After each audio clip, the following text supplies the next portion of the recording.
Hello viewers welcome to our channel मो E school. आज आम देखा जाऊे देखु जहाँकि ओडिशा सरकार द्वारा एक विज्ञापन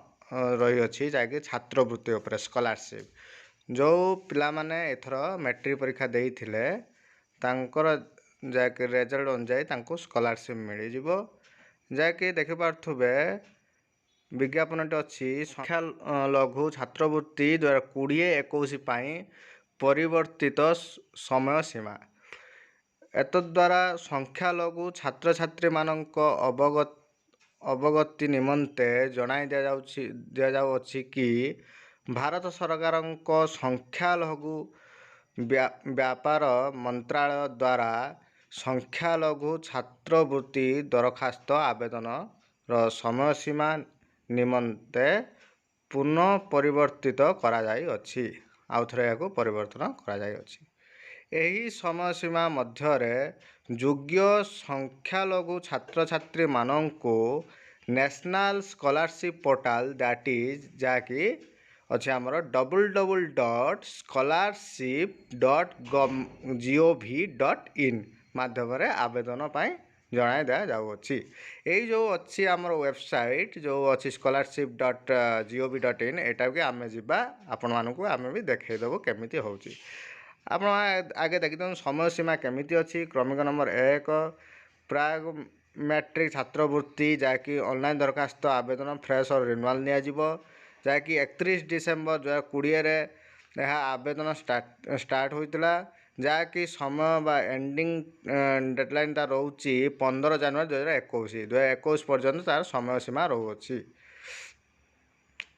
एइबा अछि देखंतु मैट्रिक परवर्ती छात्रवृत्ति आ अछि मेधा तथा संबल भित्तिक छात्रवृत्ति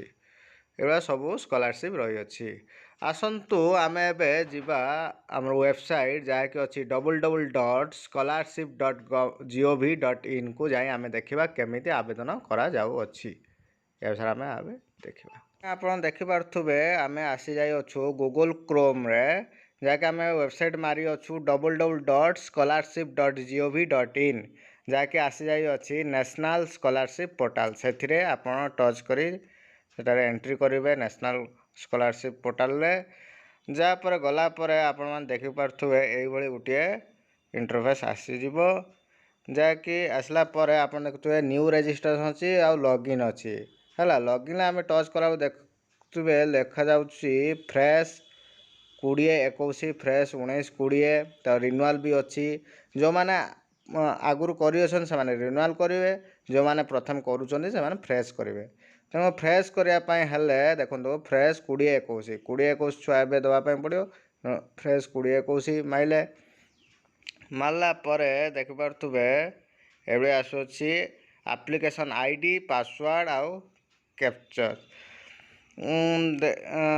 एप्लीकेशन आईडी पासवर्ड आपन नाही जदी तना आपन कोन करिवे न्यू स्टूडेंट हिसाब रे प्रथमे रजिस्ट्रेशन करिवे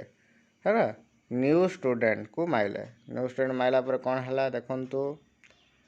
जा पर के एबो किछि गाइडलाइन आपन को देखेबो तापर आपन एडा सब टिक करी सब टिक कर देबे साइड रे जोडा अछि बॉक्स जोडा को अंडरटेकिंग टिक कला पर कंटिन्यू करिवे कंटिन्यू कला पर कोन आसिला देख पारथुबे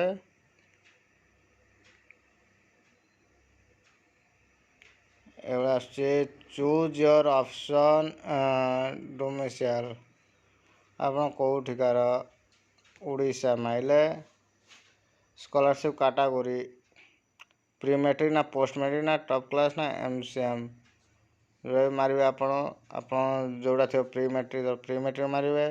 आपन ना लिखे स्टूडेंट नेम जा भी थिबो तापर स्कीम टाइप देबे स्कॉलरशिप स्कीम माने इनिशिएटिव जा भी आपन अछि स्कॉलरशिप आपन स्कॉलरशिप देबे डेट ऑफ बर्थ पूर्ण करिवे जेंडर आपनकर मेल की फीमेल की जा भी थे ता देबे मोबाइल नंबर देबे मेल आईडी देबे जोडा देखुचंती रेड कलर स्टार चिन्ह है जी सेडा मैंडेटरी से दबा को बाध्य आ जोड़ा को स्टार चिन्ह ना से मैंडेटरी ना न देले चलिबो ईमेल आईडी रो स्टार चिन्ह ना जाकि न देले भी चलिबो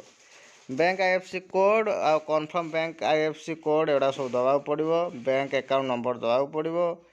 आइडेंटिटी डिटेल्स दवा पड़ो आपणकर जहाँकि कैप्चर अच्छी देखो ये जो लिखाई ये बॉक्स जो लिखाई कैप्चर कोड ये जो लिखाई RXXBXR से गुड़िक जहाँ भी आपण कला बेले जहाँ भी ये आसो से गुड़ाक ये पूरण करेंगे कैप्चर से बुझिपारे तापर रेजिस्टर करेंगे रेजिस्टर कलापर आप एप्लिकेशन आईडी और पासवर्ड पाइबे आपणकर मोबाइल नंबर को आसो नचेत आपण मेल आईडी को आसीज आसला पर कौन करेंगे ताकू नहीं आपण यही जो अच्छे एप्लिकेशन आईडी पासवर्ड रे पूरण करेंगे आउ कैप्चर रे पूरण करी ये लॉगिन करदे लॉगिन कलापर आपण जहाँ भी आपण स्कॉलरशिप चाहते अप्लाई करने से एप्लिकेशन फॉर्म में अप्लाई करेंगे जो मैंने फर्स्ट टाइम आम चैनल को देखुंटे से माने सब्सक्राइब करनियंतु एई आमर विभिन्न प्रकार वीडियो आसीबो जाके आपको अपडेट मिल जिवो ताने आमर एतिक आज पई थिला तो तथ्य आज आम रहूचु धन्यवाद Subscribe now and press the bell icon. Never miss an update.